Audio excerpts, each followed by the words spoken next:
Rafael Antonio Hueso Mejía, 66 años.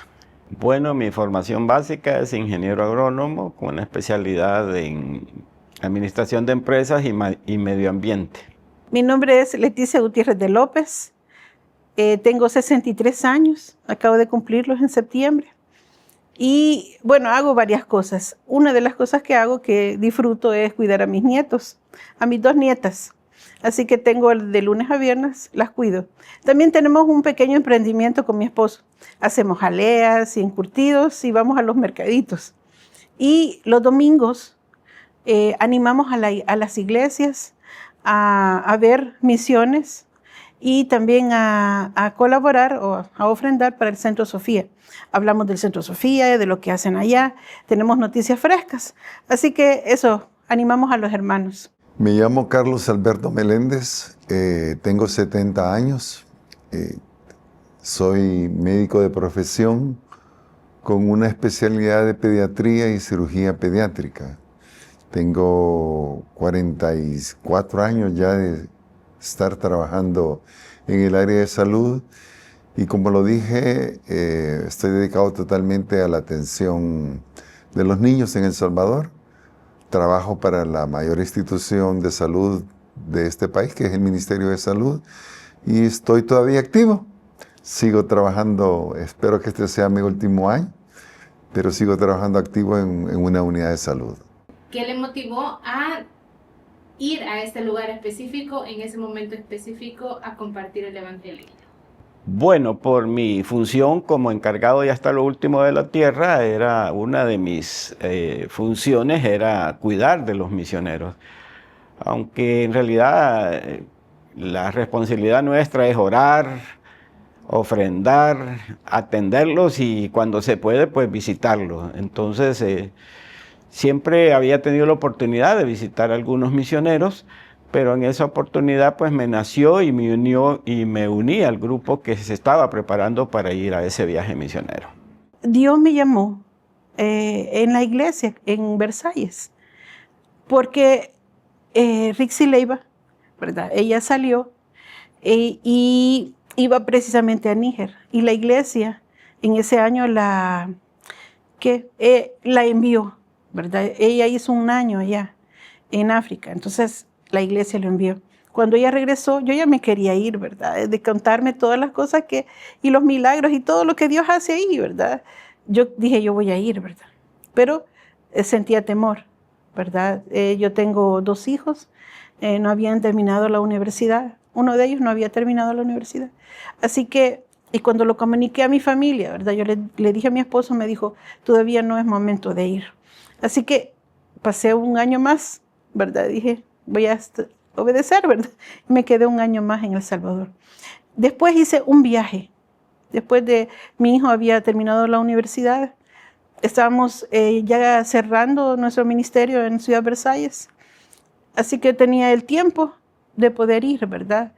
Y fui en una ocasión, hice un viaje corto de 3 meses a África.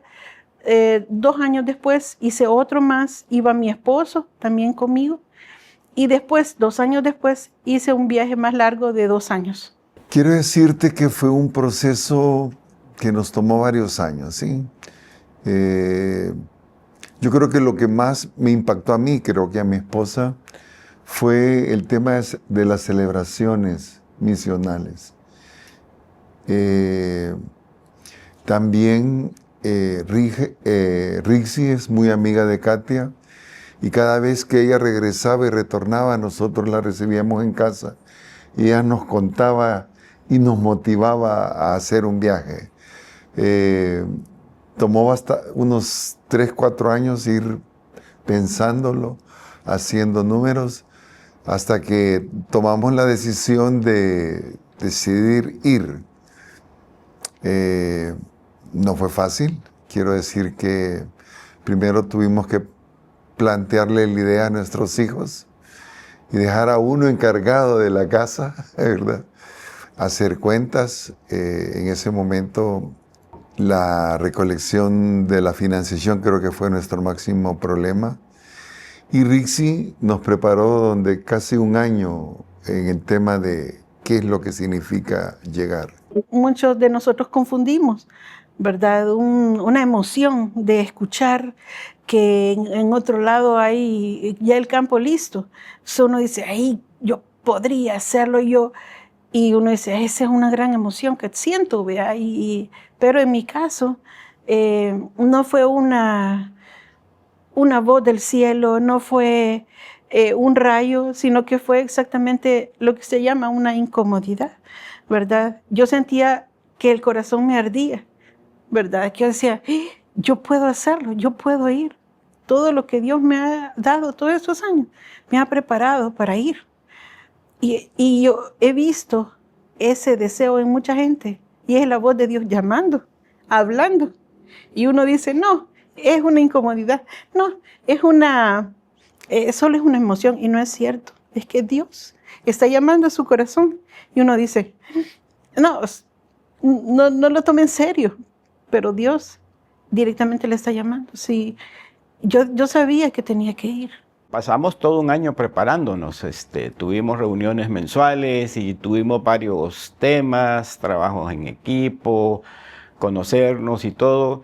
Ya teníamos un antecedente de cómo era el país, pero cuando llegamos, en realidad, ver esa realidad fue terrible. Imagínense que es, digamos, como está en los 10 últimos lugares de condiciones económicas sociales, o sea que es un país pobre con una gran necesidad en todo tipo.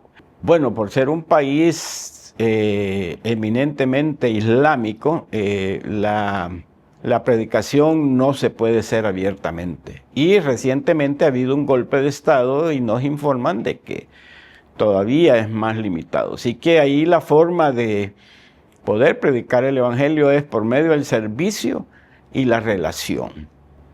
El servicio abre puertas. Por ejemplo, a mí muchas veces cuando estaba ahí me preguntaban, bueno, usted viviendo lejos. Bueno, en primer lugar les impactaba mi edad, porque saben ustedes que la esperanza de vida es de 55 años y cuando yo les dije que tenía más de 60 y cómo me miraba, ellos se me quedaban viendo. Y la otra pregunta es, me decían, bueno, si usted que vive allá en su país está bien y todo, ¿y por qué se ha venido a este país?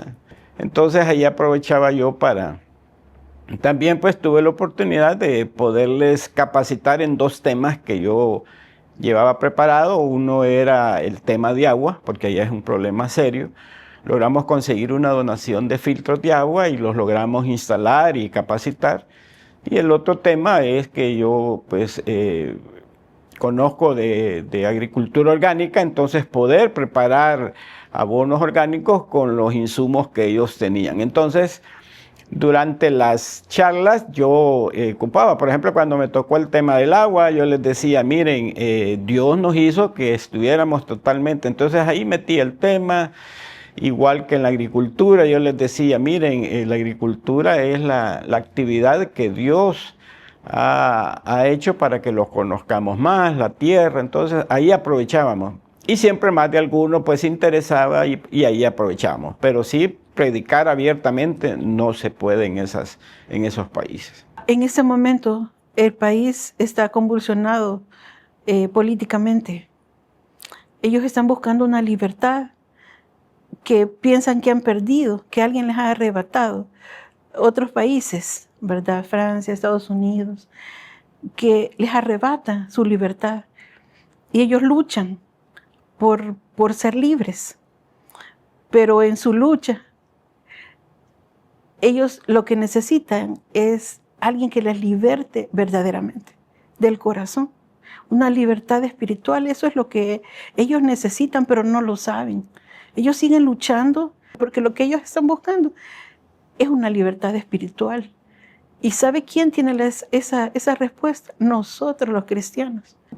Para los médicos es una oportunidad interesante de poder salirse del entorno acá y ver otras cosas. Porque la pregunta que siempre me hacían era, ¿y para qué vas a ir allá si la necesidad aquí es infinita? Pero no se imaginan la necesidad que hay allá, ¿verdad? Aunque yo soy un médico grande, quiero decir que hubieron cosas que nunca había visto en mi vida, ¿verdad? Claro, es otro contexto donde el idioma sigue siendo un obstáculo, pero Dios siempre va poniendo personas.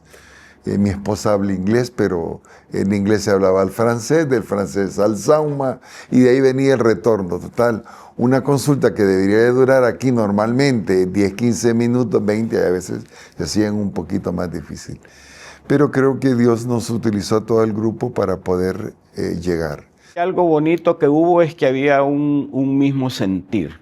Aunque cada quien llevaba sus actividades, quizás la más relevante era la actividad médica, porque iba un pediatra con nosotros y todo el resto del equipo nos involucramos a esa actividad. Por ejemplo, a mí junto con Jesse Morales, nos tocaba el ingreso de las personas, o sea, hacer la pesa, la medida, llenar la ficha, luego pasaba otro grupo que le ayudaba al pediatra allá a la consulta, traductores, luego otro grupo que era los que daban las medicinas y otro grupo que atendían a los niños, porque si algo abunda allá en África son los niños. Entonces había un grupo de hermanas y hermanos que estaban con los niños y también ahí se aprovechaba también a evangelizar. Todos teníamos diferentes dones, ¿verdad? Y cuando uno hace un viaje, usted plasma el sueño que usted quiere hacer, el sueño que Dios le ha dado, usted lo plasma en como un proyecto, ¿verdad? Las 10 personas teníamos un proyecto para ese viaje. Ahora, lo que Dios hizo fue unir todos los dones, todos los talentos y hacernos trabajar en equipo. Todos apoyábamos a la persona que tenía a cargo el proyecto que estaba él dando. Cuando me tocaba a mí, ¿verdad? Con las mujeres, pues estaban todas las mujeres conmigo, ¿verdad? Yo estaba exponiendo la palabra, pero las demás me estaban ayudando, ¿verdad? A hablar con las demás. Yo tenía un proyecto de bisutería, entonces para ayudarles a cada una. Y siempre teníamos algo que las personas se interesaban en eso. Era como, llegaban por hacer la bisutería, pero nosotros aprovechábamos para hablarles de Cristo. En el tema de niñez, en mi caso, fue un tema bien difícil, porque en mi cultura, donde vivimos nosotros, los niños primero, para que pasen los niños, no, démosle. Allá es totalmente al revés. El primero que come es el adulto y si sobra, pues los niños comen, ¿verdad? Es una cosa que nos llamó la atención. El tema del trabajo infantil es otra cosa que me impactó, porque fíjate que ahí las niñas pequeñas, pero bien pequeñas, cuidan a los niños. Y tú ves una niña de 4 o 5 años cargando a un niño más pequeñito. Otra cosa que nos llamó la atención es el tema de la preparación de los alimentos. Tuvimos un montón de niños quemados, chiquitos, porque ellos se caían, se quemaban y lo miraban como lo más natural. Pero hay enfermedades que la pobreza es tanta que no lo puedes combatir. El tema de la desnutrición, de la ceguera, ellos tienen mucha malaria, enfermedades por parásitos que pueden causar ceguera. Y la esperanza de vida de los niños es bien pobre, ¿verdad? Lo que más creo que nos impactó a nosotros como esposo, a Katia y a mí, que ya los gemelos es como una maldición, entonces tienen que decidir por uno. Entonces, cuando Katia hablaba con las enfermeras, porque estuvimos en una escuela de enfermería, y decía, yo soy madre de gemelos, y todo el mundo impactado de saber que estaban grandes, porque el tema no es como una prioridad, ¿verdad? Cuando llegué, a las 2 semanas de llegar, yo hablo un poco de francés, pero bien básico, ¿verdad? Cuando iba, pues yo no sabía hablar francés. Entonces, como los saludos, cosas así, ¿verdad? Y alguien me invitó, ¿verdad? Nos invitaron a mí, a Dalinda, a ir a una reunión. Una señora de la iglesia estaba enferma y íbamos a ir a visitarla. Y yo le pregunté a Rixi, mira, estoy yo a cargo de la reunión porque no tengo traductor. ¿verdad? Entonces, si no, me dice, solo tú vas y visitas y sonríes, me dijo, ¿verdad? Entonces, nos fuimos con Adelinda a sonreír, ¿ve? Estando allá, la persona encargada de la reunión, había más gente, ¿verdad? La señora que se había enfermado había invitado a sus amigas porque íbamos nosotros. Bueno, se había hecho bonita la reunión. Entonces me dijo, cuando yo llegué allí, ¿verdad? Me senté, vea, o sea, ya a ver a toda la gente a sonreír, ¿verdad? Y me dijo la encargada, mamá, ahora queremos que tú nos compartas.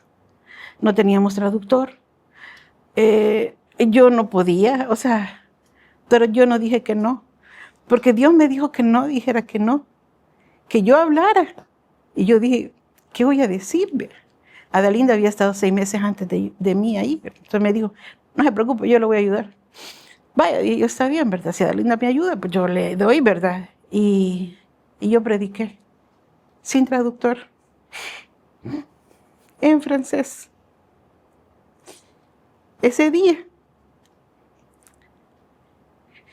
se predicó acerca de Jesucristo. De mis labios salieron las palabras. Y esa experiencia, y ese que Dios le use como instrumento, me sirvió esos 2 años. Porque yo sabía que Dios estaba ahí. Que Dios iba a usarme. No por lo que yo soy, no por lo que tanto francés que sé o por todas las iglesias donde yo trabajé. Me iba a usar porque Él quiere hacerlo. Él quiere trabajar con los humanos, con los creyentes. No importa lo que yo no sé. Ese no es problema. El asunto es la obediencia que usted tiene. Y estaba en África, ¿verdad? ¿Cómo no iba a hablar, verdad? ¿Cómo no iba a salir si estaba tan lejos, verdad?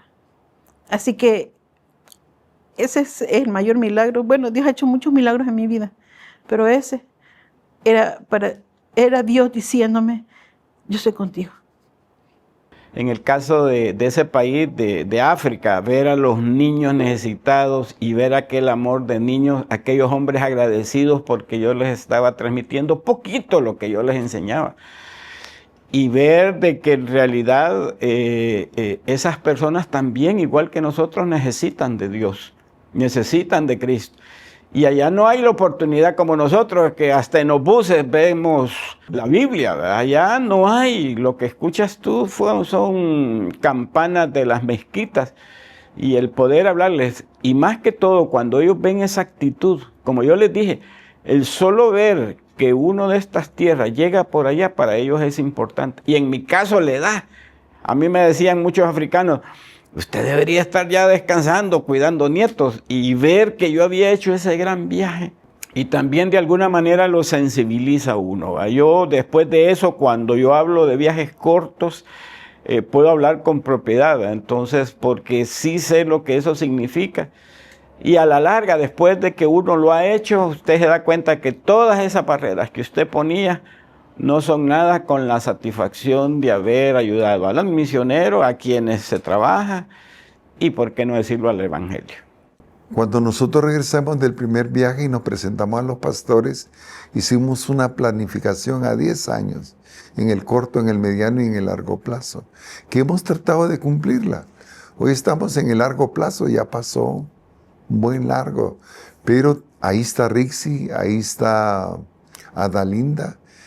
Y cuando una persona llega, es de veras, es un gran gozo verlos, experimentar la alegría y, como dicen, esa transfusión de sangre nueva para que uno agarre mayor impulso. Yo los animo de verdad a que sigan el llamado. Y hay muchas formas de ayudar. Pero el ir es un poquito más allá que Dios te pide que hagas. Ánimo, paciencia y voluntad de hacerlo, porque Dios va a estar ahí. Así que yo los animo a que se unan a este esfuerzo, a que se preparen, a que tomen conciencia de la necesidad que estos países necesitan de la palabra de Dios. Una de las cosas que yo le diría a alguien es que lo primero, cuando usted recibe el llamado de Dios, lo primero que viene a su mente es Satanás diciendo: tú no puedes. Tú no puedes porque ya eres mayor. Tú no puedes porque tienes tu casa. Tú no puedes porque aquí tienes la comodidad. Tú no puedes porque no hablas francés. Tú no puedes porque no tienes la condición física para viajar tan lejos. Tú no puedes. Y hay que sobreponerse a ese tú no puedes. Sí puedes, pero no porque tú eres la persona más especial del mundo.